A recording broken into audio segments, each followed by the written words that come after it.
우리가 새벽마다 시편 말씀을 이렇게 한 편씩 길면 좀 나눠서 함께 은혜를 나누기도 합니다만 대체적으로 한 편씩 이렇게 말씀을 나눕니다. 한 절반 딱 중간은 아니고요. 내일이 73편이 되는 날입니다. 73편 하면 생각나는 게 있으세요?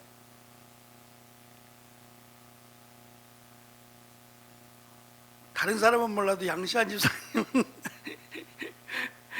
이 앞에 보시면 이걸 만드셨기 때문에 이 말씀, 우리가 2022년의 표로 삼은 하나님께로 더 가까이 나아가는 교회가 73편 28절에서 가지고 온 말씀이에요. 하나님께로 가까이 나아가는 것이 복이다라고 하는 말씀이거든요. 근데 이 말씀에서도 이 아삽의 시인이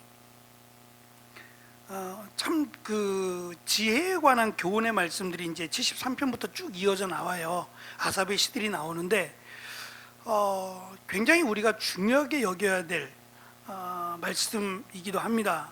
왜냐하면 하나님을 믿는 의로운 자들 하나님이 축복한다고 하셨는데 의로운 자들이 안 된단 말입니다. 그리고 악한 자들, 저들이 잘 된단 말입니다. 그러니까 이게 앞뒤가 안 맞는 거예요. 하나님, 이건 아니지 않습니까? 하나님을 온전히 섬기고 하나님 말씀 앞에 서는 자를 하나님이 축복하신다고 했는데 저 사람은 하는 일마다 안 되는 것 같고 병도 들고 또 저 악인은 하나님을 대적하고 하나님을 무시하고 하나님을 믿는 자들을 괴롭히는데 어찌하여 저들은 잘 되는 겁니까? 그것 때문에 시험이 들어요.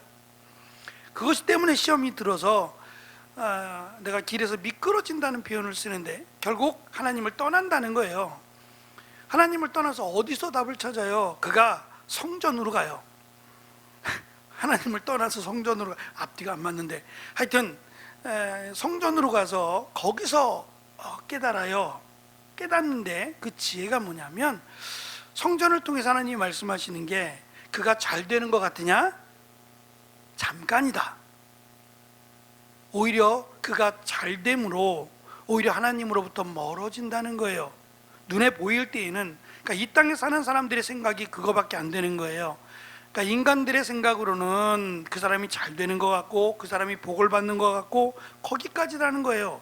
그 이상을 생각하지 못하는데 진짜 은혜와 축복은 내가 어떠한 상황에 놓여 있든지 간에 그 하나님이 말씀하시는 천지를 주관하시는 그 하나님이 나와 함께 하시는 거라는 거예요. 그리고 그가 마지막에 깨달은 것이 내가 다른 거 신경 쓰지 않고 하나님께로 가까이 가는 것이 이제 복임을 알았다는 거예요. 이제는 빼앗기지 않겠다 그래요. 근데 이 말씀을 내일 새벽에 안 나와도 되겠다. 큰일 난 데는 아니고 이 말씀을 하려고 그런 게 아니라 좀 설명하다 보니까 여기가 왔는데 시인이 뭐라고 말하냐면 지금 하나님을 불평하고 원망하는 거죠. 저 사람은 안 믿는데 잘 되고 나는 잘 믿는데 안 되고, 그러니까 이러한 생각, 아주 보편적인 생각이에요. 이러한 생각을 하는 자신을 뭐라고 말하냐면 짐승이라고 표현해요. 제가 이제 이 말씀 드리기 위해서 여기까지 온 거예요. 짐승과 인간의 가장 큰 차이가 뭐죠?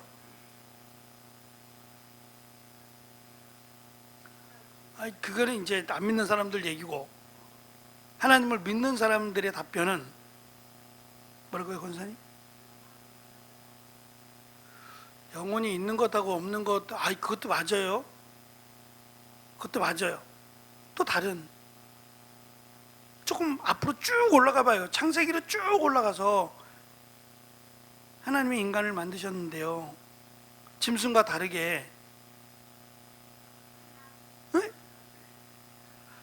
나올 듯한데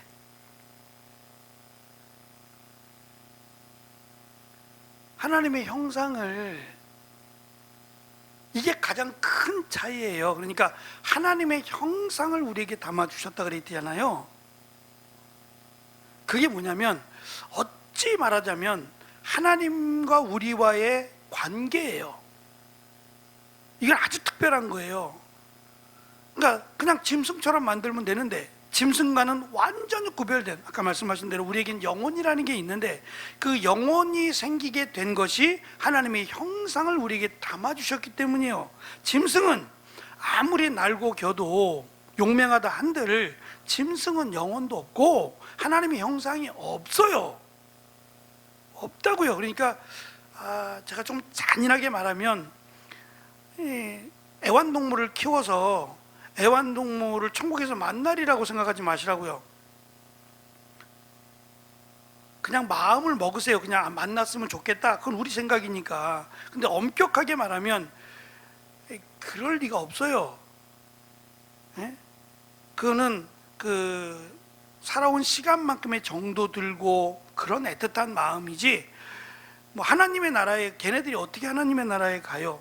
그러니까 그러한 부분은 성경에서 엄격하게 제재한 이유도 사랑이라고 하는 단어, 또 말씀드려요. 사랑이라고 하는 단어는 하나님과 사람밖에는 주어지지 않았다는 거예요. 짐승은 다스리는 거예요. 맞죠? 예뻐도 사랑한다 말하는 게 아니에요. 사랑은 하나님에게 그리고 인간에게만 허용된 단어예요. 짐승은 다스리는 거예요. 그냥 좋아한다 그랬으면 좋겠어요. 좋아한다, 그 정도는. 그러나 다스리는 게 맞아요.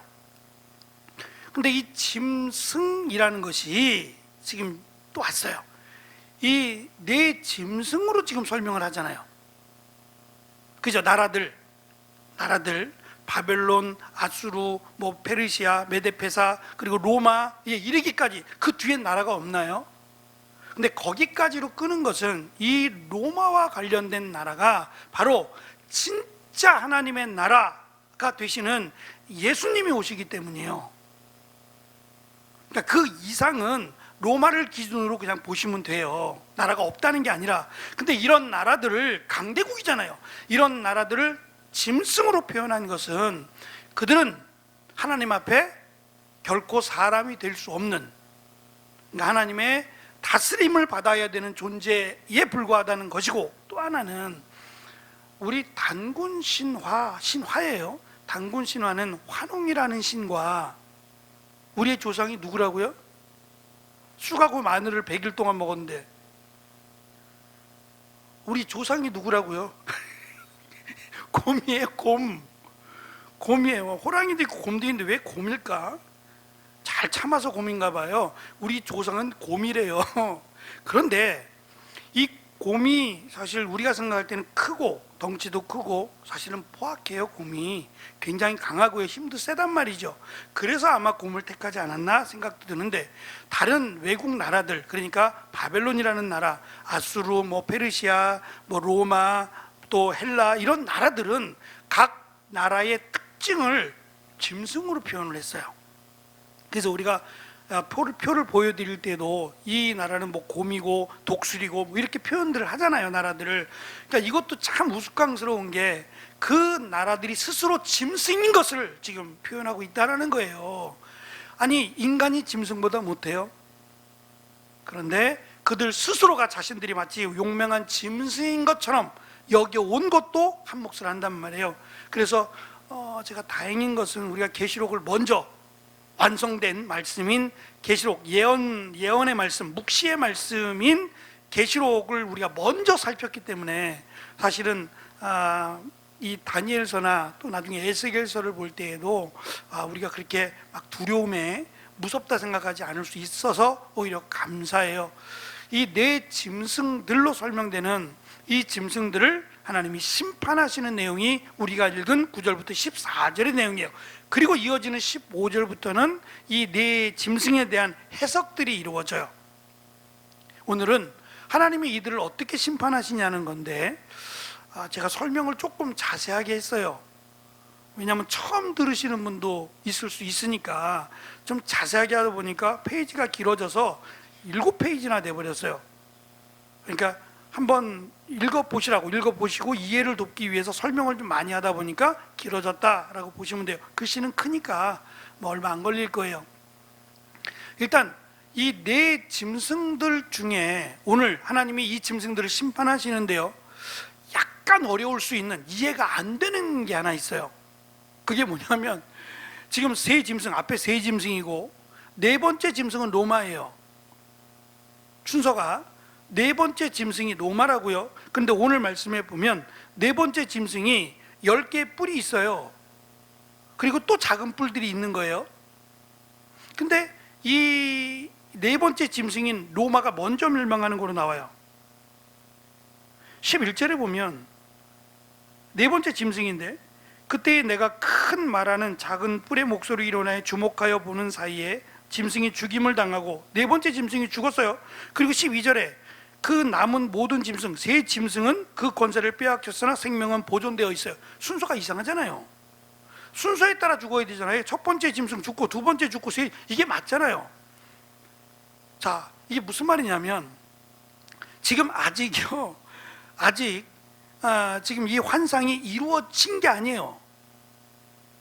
그죠? 네 개의 짐승들이 아직 다 멸망한 게 아니라고요. 심판을 받은 게 아니라 심판받을 것을 환상으로 본 거예요. 그러니까 분명히 심판받아요. 심판받는데 이 네 번째 짐승은 훨씬 더 길어요. 역사가 그냥 바벨론이나 아수르처럼 짧지 않고 이 로마의 역사는 훨씬 더 길단 말이에요. 그런데도 이 네 번째가 가장 강해요. 그래서 10개의 뿔도 있고 작은 뿔들도 있어요.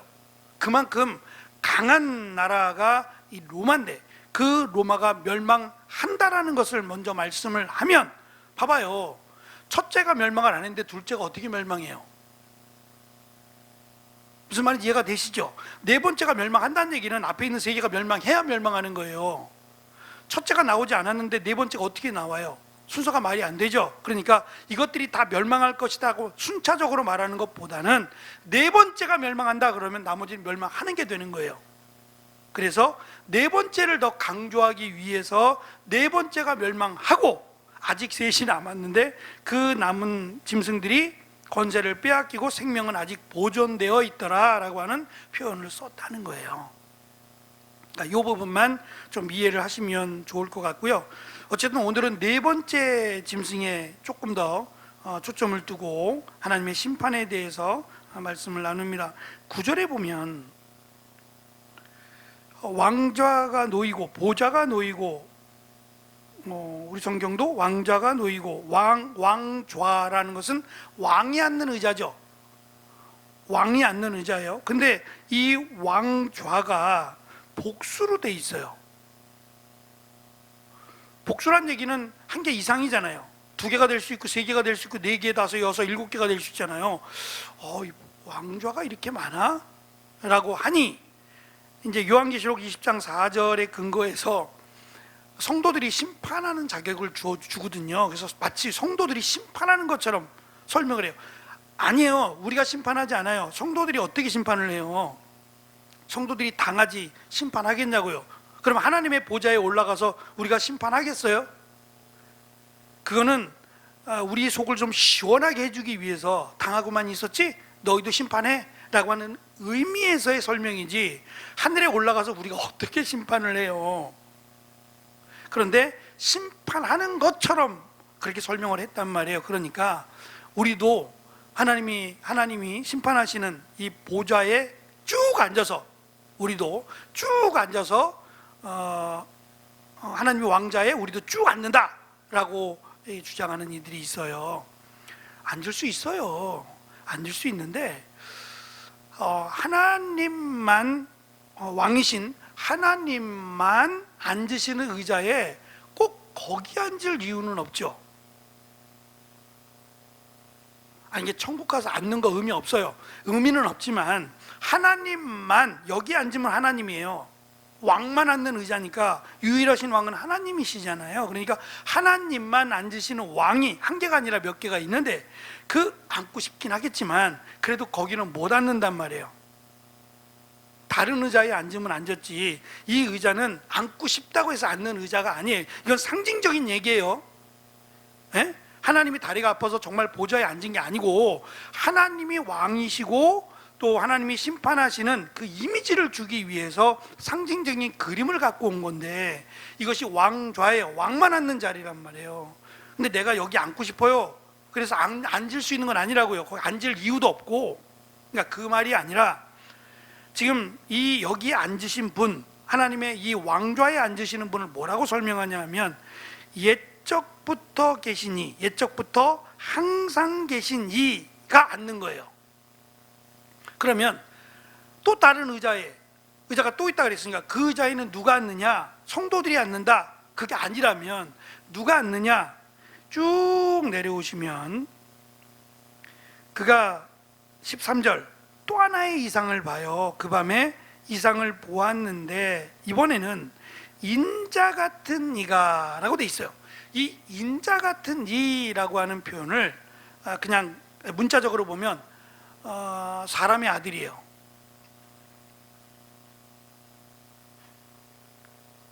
사람의 아들이에요. 인자 같은 이라는 말이 사람의 아들이에요. 그럼 우리는 사람의 아들이잖아요.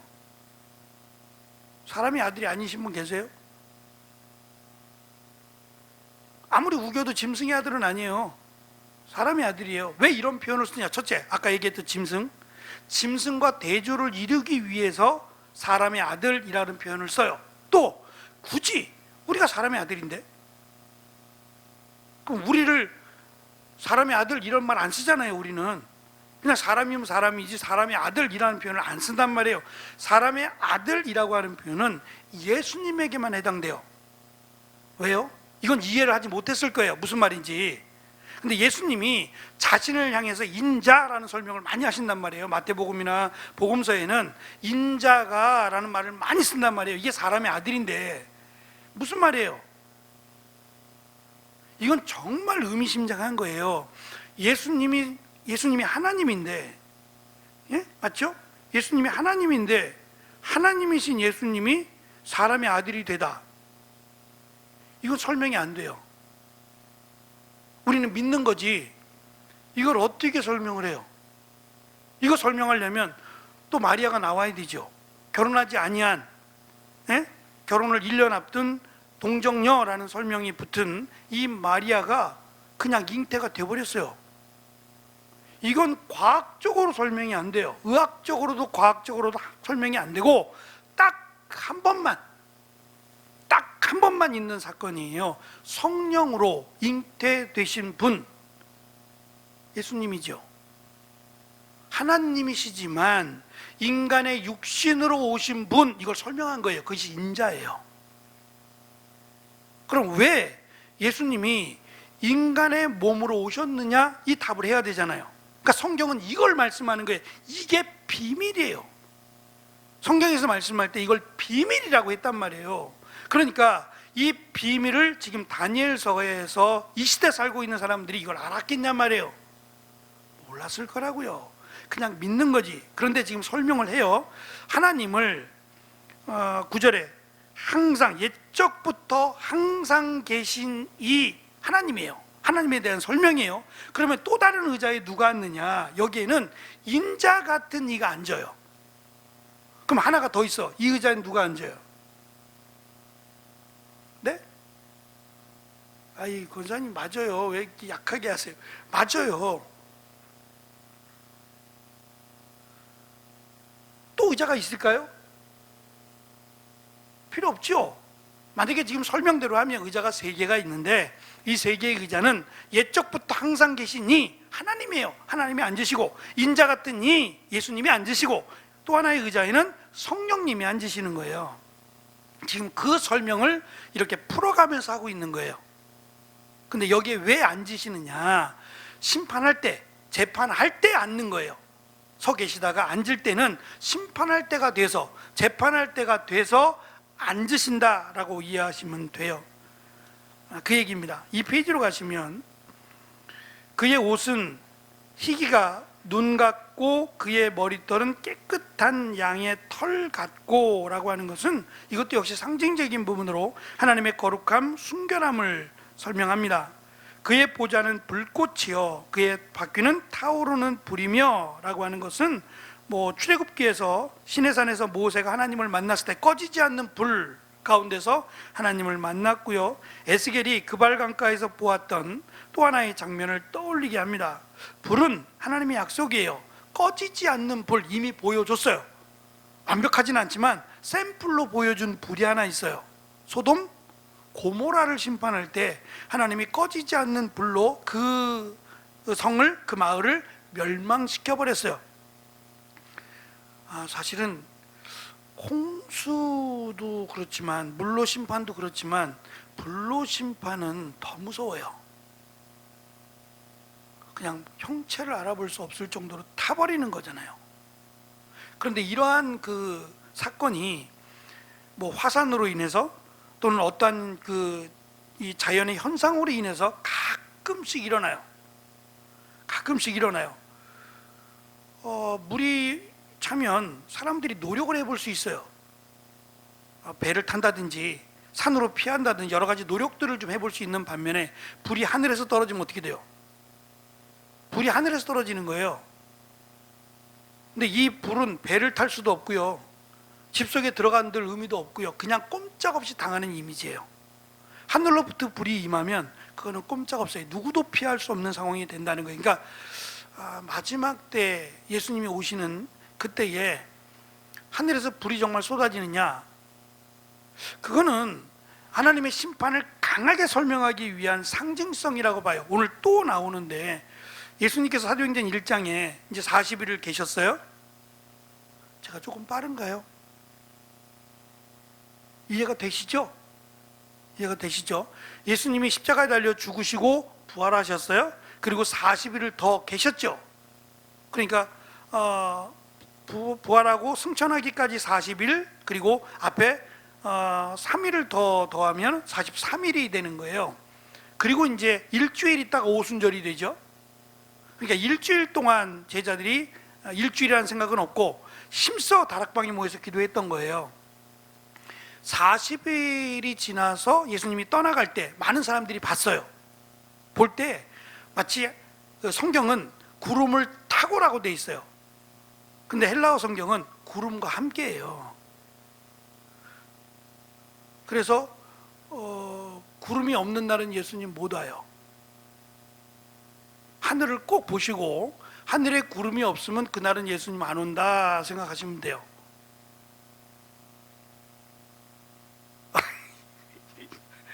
인정자매가 웃었어요. 목사님 이상한 얘기 하는구나. 눈치를 챈 거죠. 예수님 손오공도 아닌데 구름 타고 다니실 이유가 없죠. 이 구름이 상징하는 게 있어서 그래요. 구약 성경에 하나님이 임재할 때 구름이 있었어요. 그러니까 구름이라는 것이 인간과 하나님 사이에 이 가로막는 거라고 보시면 돼요. 사람이 욕심이 있어서 하나님 보고 싶거든요. 하나님 만져보고 싶고 이런 게 있어요. 근데 그게 불가능하도록 만들기 위해서 하나님이 가까이 오면 죽어버리니까 구름이라는 것을 하나님이 하나님과 인간 사이에 이렇게 층이라 그래야 되나? 그렇게 해서 구름과 함께 임하시고 구름을 통해서 하나님이 역사를 보여주셨거든요. 그래서 이 구름이 임하는 것이 마치 하나님이 오시는 것과 같은 것으로 연결을 시켜버렸어요, 성경은. 그래서 예수님이 승천할 때에도 구름과 함께 가시는 것은 구름이 필요해서 그런 게 아니라 예수님이 하나님이시다라는 걸 보여주기 위함이에요. 하나님이 늘 구름과 함께 있었기 때문에 구름과 함께 있다는 얘기는 예수님이 하나님이다라는 얘기예요. 그러면 오실 때에도 성경은 너희가 올 때 본 것처럼 그렇게 오신다라고 하면 또 구름과 함께 오실 거잖아요. 그러니까 상관없어요. 구름을 어디서 데리고 오시든 구름과 올 수 있어요. 그러니까 우리의 눈에 구름이 안 보여도 예수님 오실 수 있다는 얘기고, 구름이란 설명을 한 것은 성경에서 하나님의 임재를 구름과 함께 설명했기 때문에 예수님이 하나님이야 라고 하는 것을 설명하기 위해서 지금 구름이라는 단어를 쓰고 있다는 거예요. 그러니까 이것도 여러 가지 그 상징성을 지금 설명하는 내용이라고 보시면 돼요.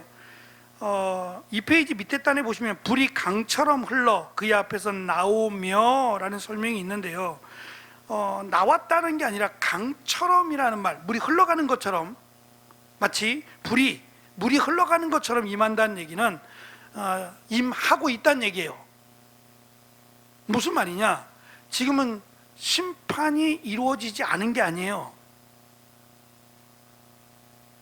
그러니까 예수님이 오셔야만 심판이 아니고 지금은 심판이 같이 가고 있는 거예요.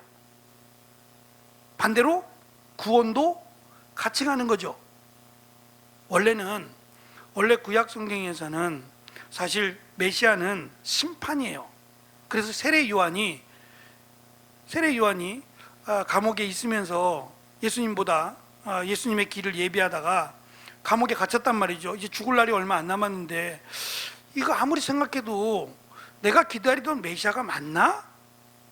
이런 생각을 하게 된 거예요. 그게 왜 그러냐면 메시아는 원래 심판이었다고요. 메시아가 오시면 심판하시는 거예요. 뭐로요?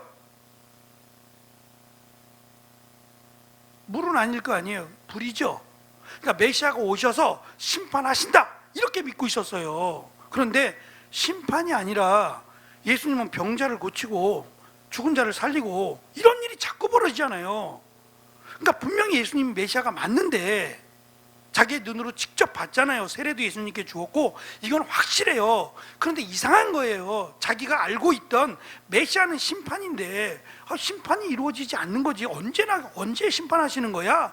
기다려도 이 심판이 안 되니까 답답해서 제자들을 보내게 된 거예요. 그러니까 하나님의 은혜, 이걸 새 언약이라고 불러요. 새 언약이 하나 생겼는데 그 새 언약은 메시아를 통해서 구원하신다예요. 심판하지 않는다는 게 아니라 심판도 하시지만 하나님은 구원하신다라는 것을 새 언약에 담아주셨어요. 그러니까 메시아가 오셨는데도 심판하지 않는 것은 예수님은 오히려 심판의 때를 미루고 있는 거예요. 그것이 한때, 두때, 반때죠. 요한계시록에 한때, 두때, 반때 이걸 미루고 있는 거예요. 지금 그러니까 3번 심판이 아니라 미루고 있는 거예요. 계속 의도적으로 심판의 때를 또 미루고 그래서 3번째 미룰 때에는 심판이 오죠. 그러니까 진짜 3번이 아니라 계속 미루신다는 얘기를 하고 싶은 거예요. 그러니까 지금도 구원과 심판은 같이 가고 있어요. 이것이 이루어질 때 그때 메시아가 오시는 거예요.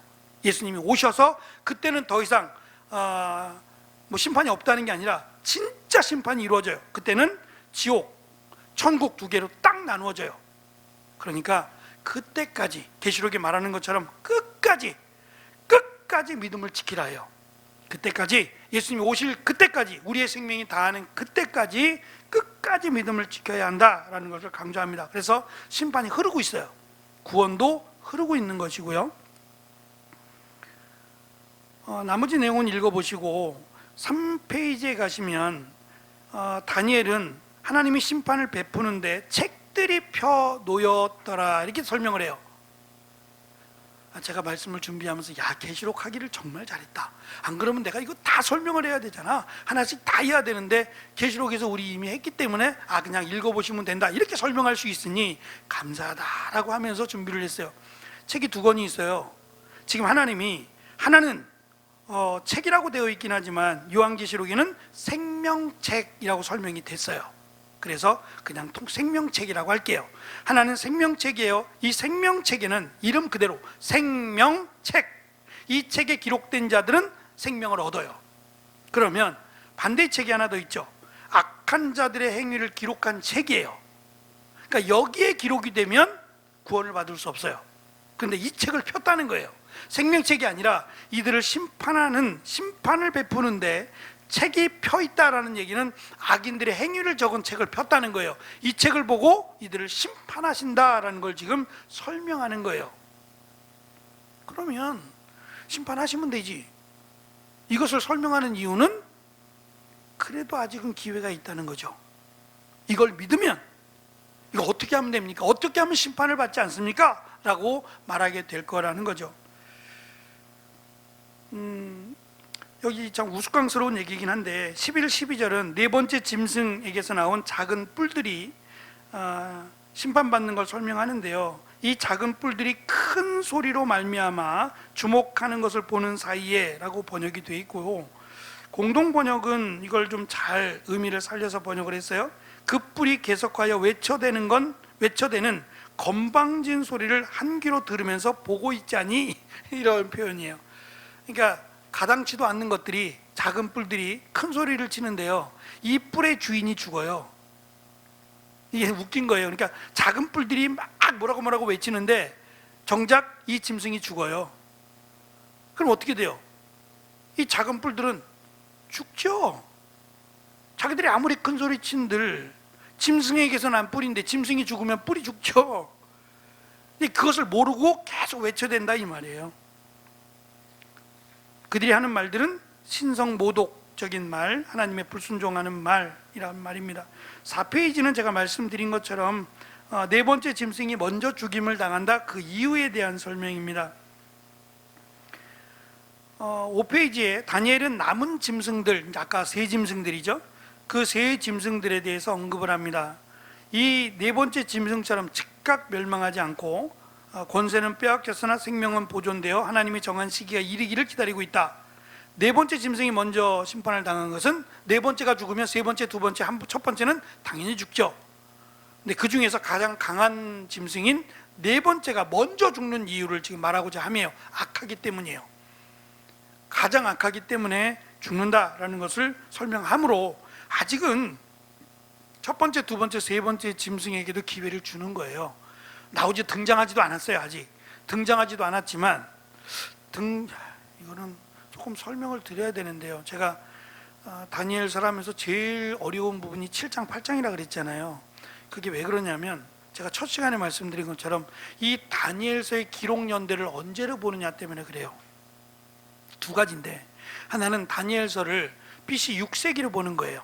그러니까 예수님이 오시기 전 600년 전, 600년 전으로 보는 거예요. 그러니까 다니엘은 그 600년 그 이상의 것을 지금 보고 있는 거예요. 그렇게 보면 또 한 가지 의견은, 이게 이제 최근에 들어서 이 주장을 많이 하는데 2세기로 보는 거예요. 예수님 오시기 불과 200년 전. 그러니까 그렇게 되면 다니엘은 앞부분만 쓰고 뒷부분은 다니엘이 쓴 게 아니에요. 다른 예언자가 쓴 거예요.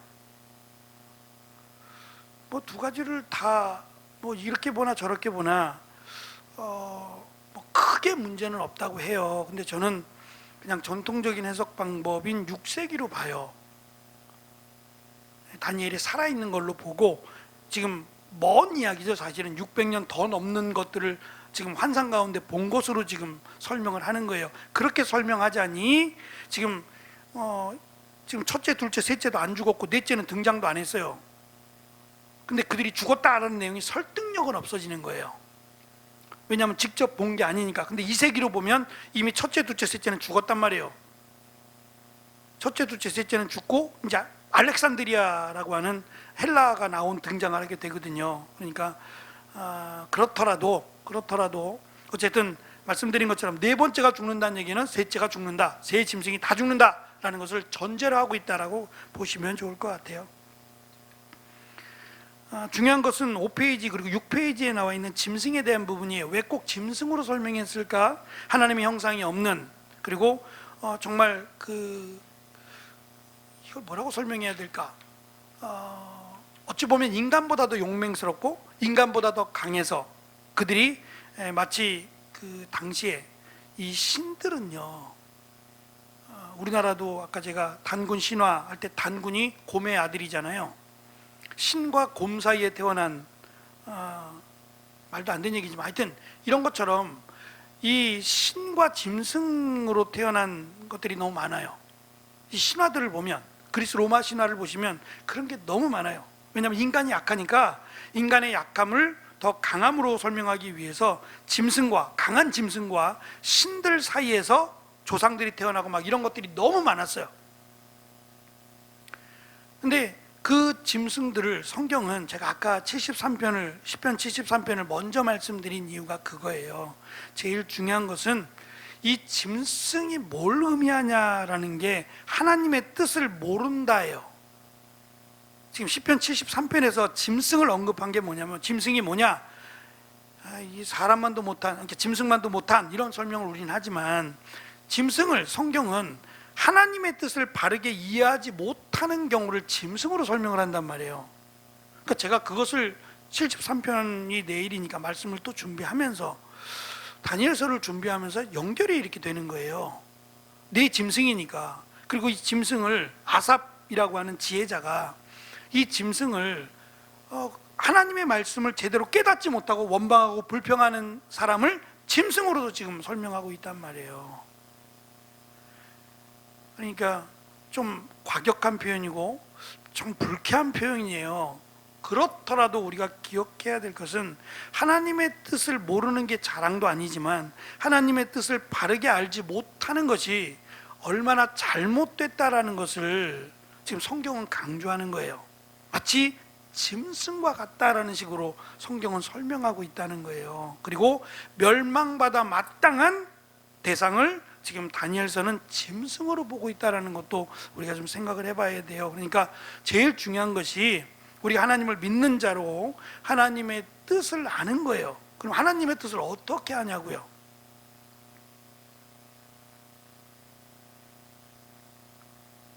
하나님의 뜻을 아는 방법은 결국 하나님의 말씀을 통해서밖에 알 수 없어요.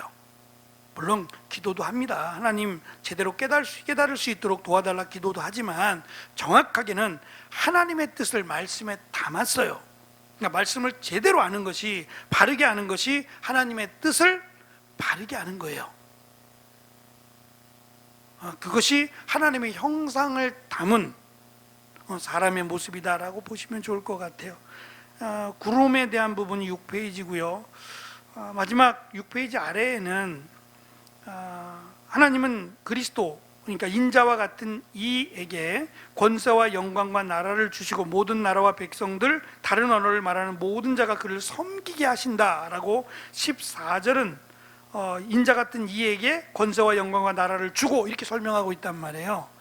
그러니까 예수님에게 왜 굳이 그리스도에게 나라와 권세와 영광을 주시느냐 이 말이에요. 주시는 게 아니라 그의 것이에요. 나라와 권세와 영광은 원래 그의 것이라고요. 근데 그의 것임을 모르고 살아가는 거예요. 그래서 원래 그의 것이 되게 하는 거예요. 그래서 주기도에 보면 나라와 권세와 영광이 아버지께 영원히 있사옵나이다 라고 하죠. 그 영원히 원래 있는 나라와 권세와 영광을 돌려드리는 것이 우리가 해야 될 일이에요. 그것을 기도하라는 거예요. 인정하고 살아가는 것, 이 나라가 우리 나라가 아니라 하나님의 나라라는 사실을 인정하고 살아가라는 거예요. 그것이 우리가 해야 될 주의 기도에 되는 거고요. 마지막 28장, 마태복음 28장 18절 예수님께서 승천하시면서 하신 말씀이에요. 하늘과 땅의 모든 권세를 누구에게 줘요? 예수님이 가지신 하늘과 땅의 모든 권세예요. 이걸 누구에게 준 거예요? 아무에게나 준 게 아니죠. 예수님을 믿는 자들에게 줬어요. 이게 뭔 말이에요? 그럼 우리가 받은 거죠. 우리가 하늘과 땅의 모든 권세를 받았죠. 그게 뭐냐고요?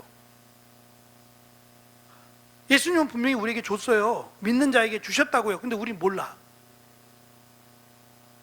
말이 안 되잖아요. 우리는 이미 받았어요. 나라와 권세와 영광을 받았다고요. 그게 뭐죠? 받았는데 그 나라는 하나님이 다스리는 나라예요. 그러니까 쉽게 말하면 천국이에요. 예수님을 믿는 자는 그 하나님의 나라, 하나님만 다스리는 나라.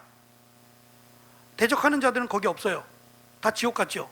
하나님만 다스리는 그 나라를 우리에게 줬고 그 나라에 들어가는 방법을 알려주신 것이 권세예요. 우리 마음대로 들어가는 게 아니라 예수 그리스도를 믿음으로 들어가는 거예요. 그것을 지금 권세라고 설명을 했고 이 권세를 전하라는 거예요. 우리만 들어갈 것이 아니라 다른 이들도 예수 그리스도를 믿음으로 하나님의 그 나라에 들어갈 수 있도록 우리에게 그것을 전하게 하셨다라는 설명이에요. 이해가 되시죠? 그 나라는 영원한 권세, 그 나라는 멸망하지 아니할 것이다 라는 얘기가 그 내용입니다. 누가 그 나라를 차지하겠어요?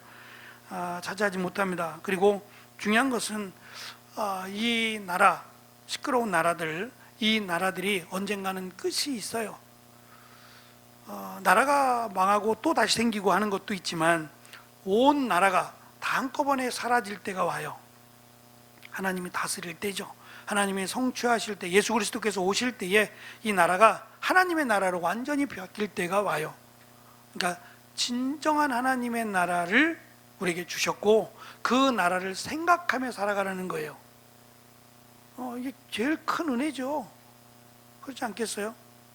우리가 이 땅을 살아가는 거 열심히 힘있게 또 감사함으로 행복하게 살아가지만 결국은 더 중요한 것은 우리가 이 땅에서 죽고 난 뒤에 삶이 있어요. 영원한 삶이 있다고요. 이걸 모르면 세상 사람들과 똑같은 거고, 이걸 믿으면 성경을 믿는 거예요. 예수님을 믿는 거라고요. 천국과 지옥은 분명히 있거든요. 그러니까 천국을 믿으면 이 땅의 삶이 비록 73편처럼 다른 사람이 볼 때는 나는 복받은 사람 같지가 않고 오히려 저 사람이 더 복받은 사람 같고 이렇게 오해할지라도 우리는 신경을 안 쓰는 거예요. 왜냐하면 우리 하나님의 뜻을 다 이해할 수는 없으니까. 왜 하나님 나에게 이런 어려움을 주십니까? 그렇게 말할 수는 있어요. 이 어려움이 빨리 물러가게 해달라고 기도할 수는 있지만, 그렇다고 해서 하나님이 우리를 버린 건 아니란 말이에요. 우리가 그렇게 하나님의 뜻을 다 이해할 수 없어요. 그러나 분명한 것은 예수 그리스도를 믿는 자들에게는 그 나라와 권세를 우리에게 주셨다고요. 다시 물르지 않는다고요. 주셨단 말이에요. 그러니까 천국 간다고요. 어머니 우리 천국 간다고요. 어머니 천국 가시죠? 네. 천국 가셔야 돼요. 천국 가셔요. 예수님 믿으면 간다고요. 내가 비록 뭐 큰 거 한 거 없어도 괜찮아요. 예수님을 믿으면 우리가 천국 간다고요. 그러니까 그것을 믿고 살아가면 행복한 거예요.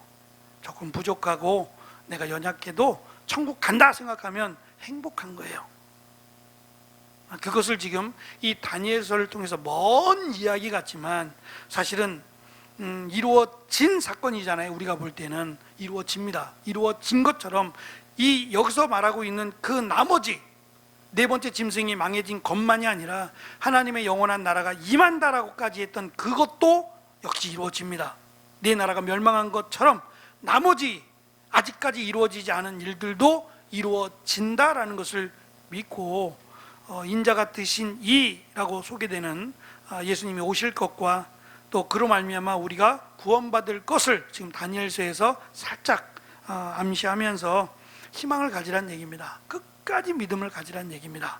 포기하지 말고, 나라가 바뀔지라도 어려움을 겪을지라도 포기하지 말고 하나님의 약속, 하나님의 뜻을 믿으라는 내용을 오늘 말씀 가운데, 말씀은 짧은데